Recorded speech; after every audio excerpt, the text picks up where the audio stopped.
Higher history. Beyond the limits of recorded history, alchemy was never about gold, not in the way we are usually told.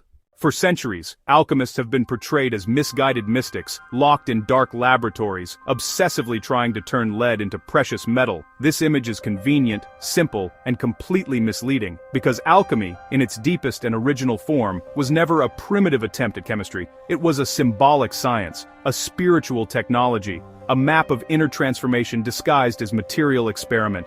Gold was never the goal. Gold was the language. To understand this, we must step into a world where knowledge was hidden in symbols, where truths were protected from misuse, and where wisdom could only be accessed by those willing to transform themselves first. In ancient civilizations, gold represented perfection, incorruptibility, immortality. It did not rust, decay, or lose its shine. For the alchemist, gold symbolized the highest possible state of being, not of matter, but of consciousness, the purified human soul. Lead, on the other hand, symbolized the opposite: density, heaviness, ignorance, the unrefined self, burdened by fear, desire, and attachment. The famous phrase "turning lead into gold" was never a literal instruction.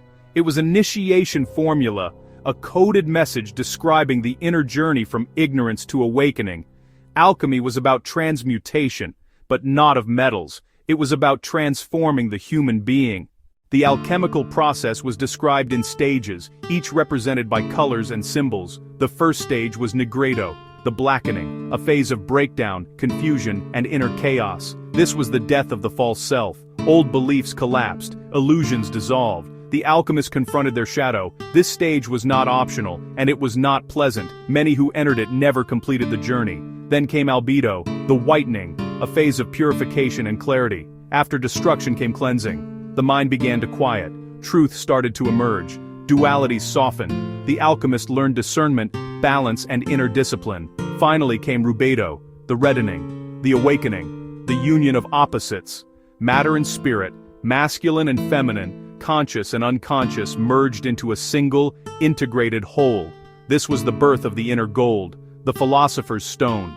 The philosopher's stone was never a rock.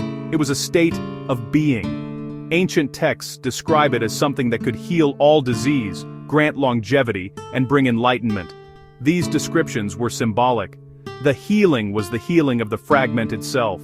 The immortality was freedom from fear of death.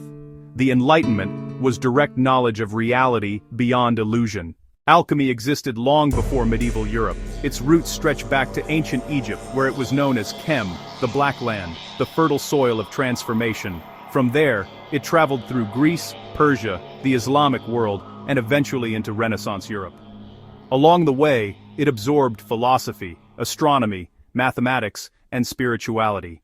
But it was always dangerous knowledge, not because it was false, but because it was powerful. Alchemy taught that reality itself could be transformed by inner alignment. That consciousness was not a byproduct of matter, but a shaping force. That humans were not passive observers of the universe, but active participants in its unfolding. Such ideas threatened religious authority, political power, and social order.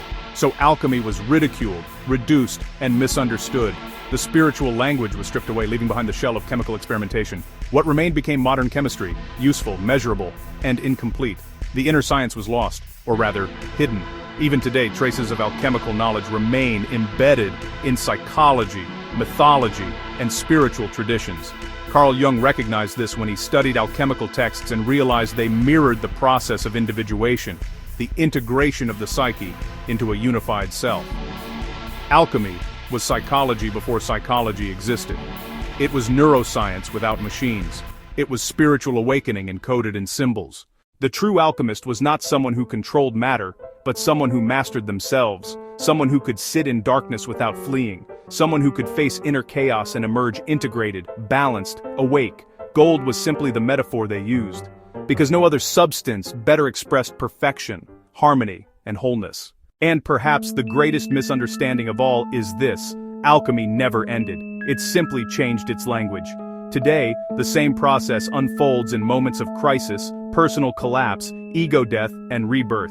Every time a human confronts their shadow, dismantles false identities, and rebuilds themselves consciously, alchemy is happening again. Not in laboratories, but within. So the next time you hear that alchemy was about turning lead into gold, remember this: the lead was you before understanding, the gold was you after truth, and the real philosopher's stone was never something you could hold in your hand, only something you could become.